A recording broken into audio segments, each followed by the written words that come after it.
Final Breath by Compass West.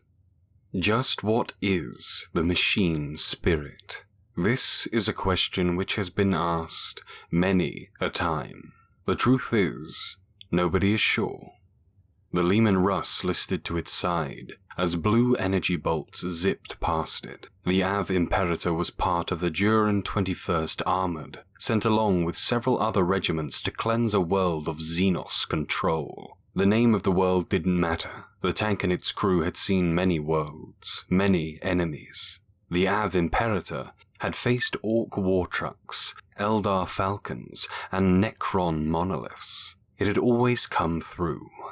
Always. The Av Imperator shuddered as a Tau railgun clipped off its side, gouging a long mark on its hull. Its heavy bolters sounded as it pulped the offending broadside battlesuit into mush. Its main cannon fired, ripping a hole into the side of a nearby devilfish. Its gears whirled as it climbed another hill towards its inevitable goal. The Av Imperator knew its mission. A group of guardsmen had been pinned down by Tau fire and required tank support. The tank had been diverted to assist them. It rocked back on its tracks momentarily as a railgun round hit it full on, tearing through its frontal armor. A moment later, the round exited the tank from the rear armor, having punched its way through the Av Imperator entirely. The crew didn't even have the time to scream before the pressure created by the vacuum left by the supersonic round's passage liquefied them. A stream of blood and liquefied organs spouted out the hole in the back of the Av Imperator momentarily. As this happened, the tank's wheels locked and it slowed to a halt, its lights dimming and its gun barrels lowering. The Tau battlesuits observed this and were pleased. They had seen such a result many times. In fact, it was the primary way the railguns killed tanks, without striking a fuel supply. One of the fire warriors in a crisis suit sneered slightly before opening fire back on the pinned guardsman.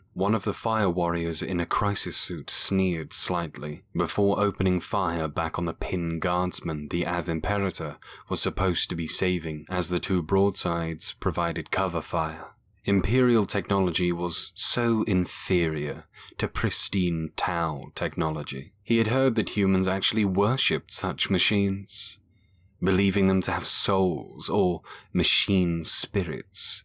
It was ridiculous. But just because something is ridiculous doesn't mean that it isn't true in some way. The Av Imperator slipped slowly down the hillside. At first, it merely looked like it was slipping because of gravity or momentum. This notion was swiftly disabused when the roar of its engine started up once more. The Av Imperator was lost, confused. It only knew one thing.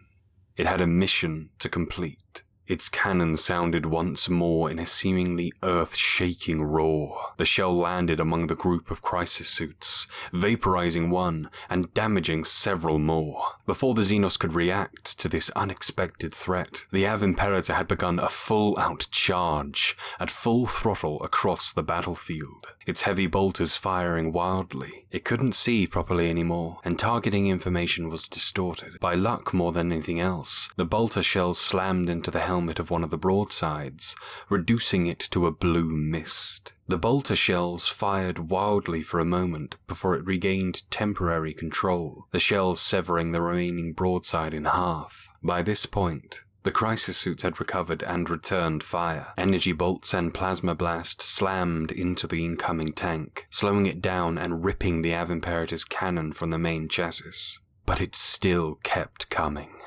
its secondary weapons still firing wildly. The battlesuits fired again, melting holes into the hull and setting parts of its interior alight.